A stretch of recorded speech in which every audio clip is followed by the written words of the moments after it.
Police investigating the London terror attack have made 3 fresh arrests following raids involving armed officers in East London. 2 men were arrested on suspicion of terrorism offences, and a third man was arrested on suspicion of drug offences. 17 people have now been arrested in connection with SATURDAY and APO's attack and 5 remain in custody. 8 people were killed when 3 men drove into pedestrians on London Bridge before stabbing people.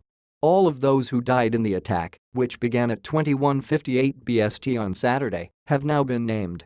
The latest arrests were made as counter-terrorism officers carried out 2 search warrants in East London on Wednesday night. 2 men were arrested on a street in Ilford, the Metropolitan Police said. One of the men, aged 27, was held on suspicion of the preparation of terrorist acts, while a 33-year-old man was arrested on suspicion of possession with intent to supply controlled drugs. A third man, aged 29, was arrested on suspicion of the preparation of terrorist acts at an address in Ilford. On Wednesday, police searching for French national Xavier Thomas, 45, said they had recovered a body from the Thames, bringing the death toll to 8.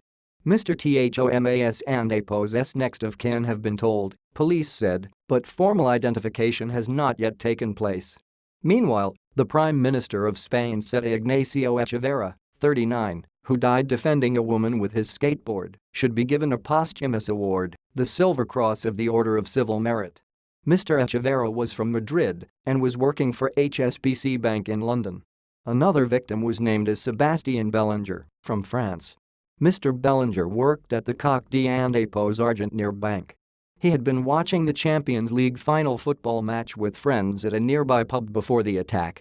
The others killed in the attack have been named as Australians Sarah Zelenak and Kirsty Bowden, Canadian national Chrissy Archibald, James McMullen, from Hackney, London, and French national Alexander Piguard. On Wednesday, NHS England said 29 patients remain in London hospitals, with 10 in a critical condition. Police have named Youssef Zagba, a 22-year-old Moroccan-Italian man who lived in East London, Khurram Butt, 27, from Barking, and Rachid Redouane, 30, who also lived in Barking, as the men who carried out the attack. Redouane and APO's ex-wife, Cheriso and APO's Leary, said she was deeply shocked, saddened and numbed by his actions.